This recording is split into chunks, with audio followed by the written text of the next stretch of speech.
Okay, good day everyone. I am Laila Rubio and I am here to present my topic which is SAMR model.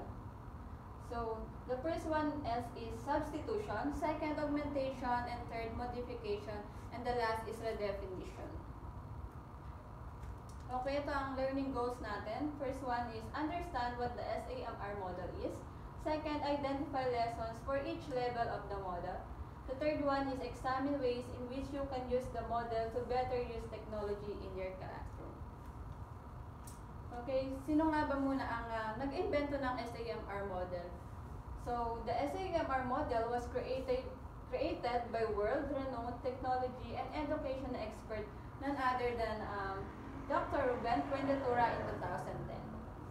A former Harvard teaching fellow, Dr. Fuentetura created the model to help teachers assess and evaluate how technology is used in the classroom. So, yung model po na SAMR model, kinreate niya para matulungan yung teacher kung paano mag-assess or mag-evaluate ng technology sa isang classroom. So, introduction to SAMR model. SAMR is a framework for evaluating instructional technology usage that includes 4 levels of technology integration. These levels include substitution, augmentation, modification, and redefinition. So, ito yung framework ng SAMR model. So, kada dalawa dyan, meron silang itong substitution and augmentation, ayun naman yung for enhancement, and modification and redefinition, ayun naman yung para siya sa transformation ng isang technology sa classroom. Here's the detailed explanation of each component: substitution, augmentation, modification, and redefinition. The first one is substitution. Substitution involves replacing traditional books with technology without changing the task. This allows for basics enhancement in efficiency. So, ayun yung substitution. Imbis na aklat, ang ginagamit niya naman is technology, pero hindi siya iibahin. Like, kung ano yung nasa aklat, ayun din yung i-apply mo sa technology. Kumbaga, technology lang ang gagamitin mo, imbis na aklat, para mag-present ng topic or sa isang classroom. Ito naman yung mga examples ng substitution sa education. First one, having students type their work instead of handwriting it. Ayun nga, imbis na magsulat ka or magsulat ang mga bata, mas napapadali siya using technology kasi tina-type na lang siya instead na isulat pa mano-mano. Second one is using online quizzes and programs instead of pen and paper. Ayun nga, kung mapapansin nyo ngayon, karamihan ng mga quiz or exams natin is through Google Form, apps na may quiz, instead of paper and pens gagamitin. Cellphones na lang and yung load.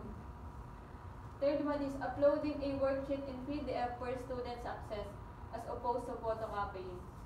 Ayun nga, imbis na magpo-photocopy yung mga bata, nag-aano na lang ng PDF file yung teacher na siyang pinoprovide sa mga GC or group chat para hindi na sila magpa-print or magpa-xerox pa. Kumbaga, mas tipid na rin siya and sa cellphone mo lang. Lastly is using a digital interactive whiteboard as opposed to a traditional whiteboard and saving the results as a document. Next one is augmentation. Augmentation refers to using technology to enhance traditional educational tasks, adding features that improve functionality and engagement.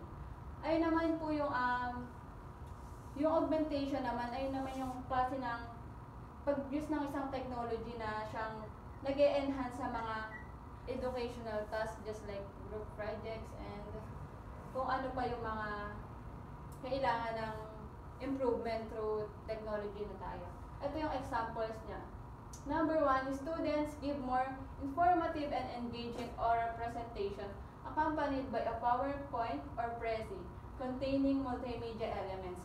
Ayun nga, yung mas na-inform sila or na-engage sila sa pag-use ng technology dahil instead na paggawa nila ng Manila paper, ang gagamitin na nila is yung Prezi or PowerPoint sa paggawa ng isang presentation, just like sa reporting.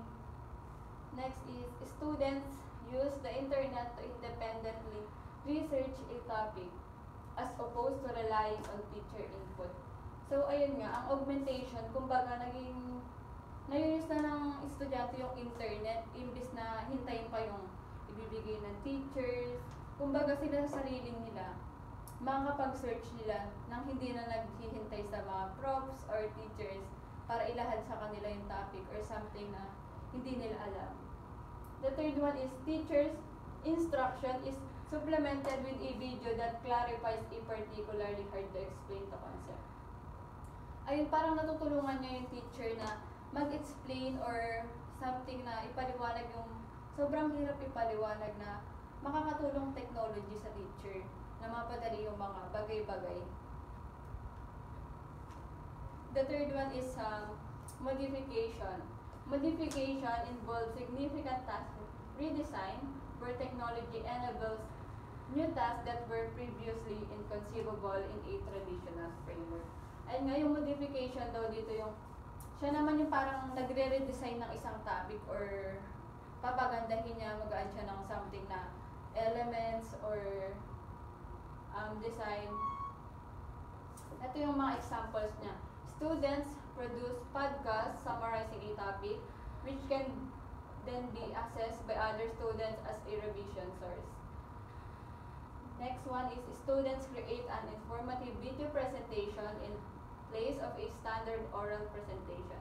They can use their voice alongside a broader variety of creative multimodal components. Kumbaga yung modification ay na yung mga estudyante na nagbibideo sila ng sarili nila instead of para makapag just like oral presentation, nagbibideo na lang sila ng sarili nila na magagamit nila para sa marami pang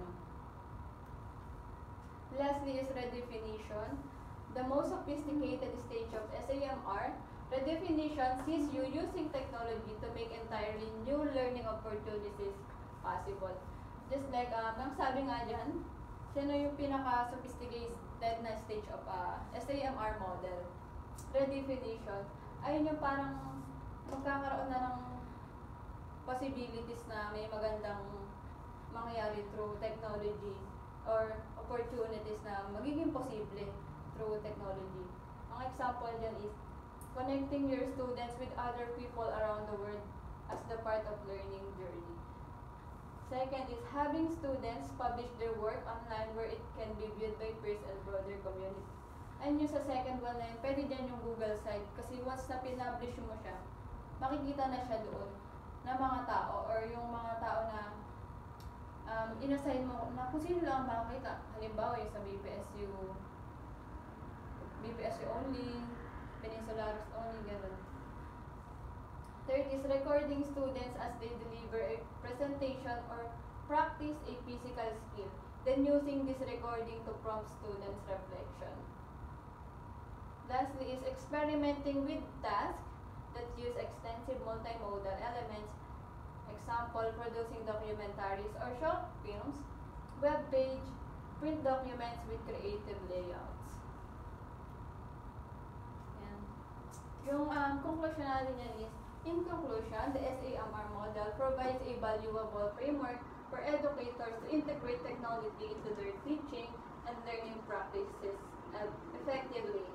And nga yung SAMR model, sila yung nakakatulong sa isang teacher and sa mga estudyante kung paano siya matuto or paano matuto during paano matuto using technology. Kumbaga instead of traditional nga gaya ng sinabi ko kanina na merong reporting na gamit ay Manila paper. Kumbaga ang using ng technology dito sa SAMR model, mas mapapadali yung mga ng teacher at saka mas convenient para sa estudyante at teacher. Okay. Thank you. Sana natuto kayo sa topic na napunta sa akin at sana magamit nyo ito kapag kayo na nagtuturo. So, ipopost ko na lang aking slide sa Google Google Classroom at pwede nyo naman siyang i-open. Thank you.